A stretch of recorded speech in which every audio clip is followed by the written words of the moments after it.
he said he was going to come to the show, and I was like, man, we do dive, and he was like, man, I'd love to come out, so just kind of came about pretty naturally.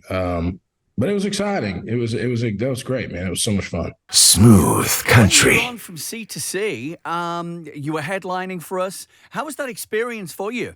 Oh man, it was awesome. Had a great time. Fans were awesome. Can't wait to get back. To be honest with you. Well, that's what we want to hear. That's music to our ears. And you had Ed Sheeran come on as well. How did that come Yeah. about? And how was it for you sharing the stage with Ed?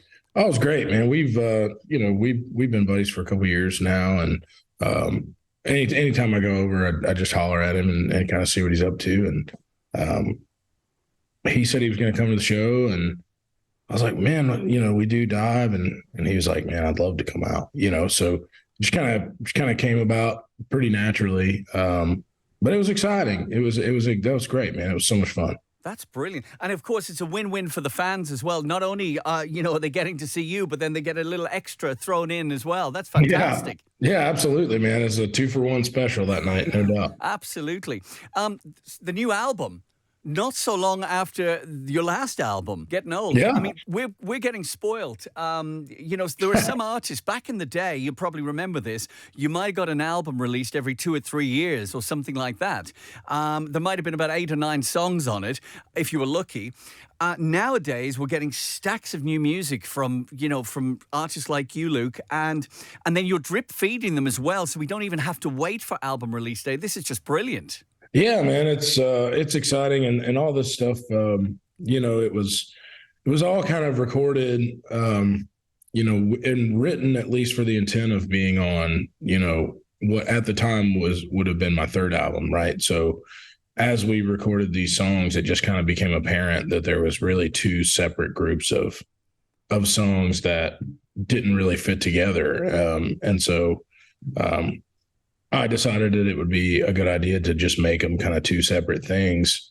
And then, I think the way they're interconnected is just that they were all kind of written in the same time frame, right? In the writing process for what would have been my third album. And it ended up kind of being two different things. Well, it's amazing. You give us so many, new original works. But I'm curious as well, one of the tracks on there, obviously the Tracy Chapman Fast Car. So that's going to stand out as a cover. Why that song? Yeah, it's one of the first songs I ever remember hearing, riding around in the truck with my dad. I was probably, gosh, I don't know, 5 years old, something like that. And he had that album on cassette tape. And song's just always been a big part of my life ever since I can remember. It's always been one of my favorites, and covered it in college, and just can kind of continue to play it, around the house or whatever. And did a video of it in 2020, kind of during the whole lockdown thing. And then I just figured, why not? It's been such a big part of my life that I just figured it'd be cool to do an official version of it. Absolutely, yeah. You mentioned your dad. Well, you're a dad now. How's it all going? Oh, belated congratulations, but how's it all going for you? Oh, it's going great, man. It's a lot of fun. It's just completely different, but it is a whole lot of fun. Our son is really great, and he's just the happiest little kid. So it's a lot of fun. You're blessed there because, not always are they like that or described like that. Yes. That's for sure. Absolutely. So long may that continue for you for sure. Nicole as well. I mean, I see on your socials, I see what a devoted dad you are and how you're embracing the whole experience. And you and Nicole, and being the romantic you are, you're coming out with these songs about your original relationship when you first met her, and now how it's all blossoming. I mean, the fans are getting the benefit of that too. Yeah, I like to think so. I love writing songs, and those songs, she makes it easy to write those ones. That's for sure. Absolutely. I've got to say as well, I was reading the other day, so going back in the day, before you broke into the artist you are now, you were a bouncer, and then you ended up gigging in the same place that you were a bouncer.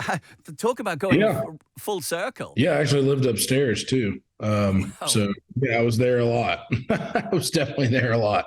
That's amazing. And what? So going back this time round must have been. Oh my God! I can't believe I'm doing this in this particular venue. Yeah, oh yeah, man. It was a great little spot and played there hundreds of times. It was so much fun and I really kind of cut my teeth there, which was really awesome. And it was cool. It was a great spot and I definitely wouldn't be here had I not been doing those shows back then. It's kind of putting the groundwork in. You're clearly one of the biggest artists, one of the most popular, especially here in the UK, because I see when people are talking about their favorite artists, and your name comes up all the time. One of the others, like Morgan Wallen, I'm thinking too. Have you any aspirations to possibly, do some collaborations in the next year or two? Yeah, I mean, I think that's always an option. I don't have any collaborations on this record that's coming out, and that was not, it's not really intentional. I think to me, collaborations are something that you can't really force. You got to have the right song, you got to have the right person, you got to have the right time. At least I think if you really want them to mean something, at least to me, I don't just want to do a bunch of collaborations for the sake of doing it. So yeah, if the right thing comes along, I would love to do that. That'd be awesome. All right. Well, you mentioned Ed earlier on when I spoke to you about C2C. Do you have any other favourite British art? I don't want to put you on the spot, by the way, but do you have any other favourite British artists that come to mind when I ask you that? Yeah, I mean, I'm a huge Adele guy. I think everybody is. I mean, her songwriting is just out of control. Voices out of control. Rag and Bone Man's pretty sweet too. Absolutely. You're coming back, obviously, the world tour. You're going to be, I mean, you don't need me to tell you what a year you've got ahead of you. But then you're coming back to the UK in September as well. And we're so looking forward to seeing you again. And if you've got time, we'd love you to come into the studio next time so we can, do this again, but in an even more personal way. It'd be great face to face. Of course, man. Of course. Yeah, I'm excited to come over there and really excited for these shows, man. It's always a great time. Absolutely. Well, listen, best of luck with everything. It's been a pleasure, Luke. And good luck with the new album as well. Absolutely. Thank you so much, man. We'll see you. We'll see you over there real soon. Okay. All the best. All right. See you, man. Thanks. Bye-bye now. Just great country. Smooth country.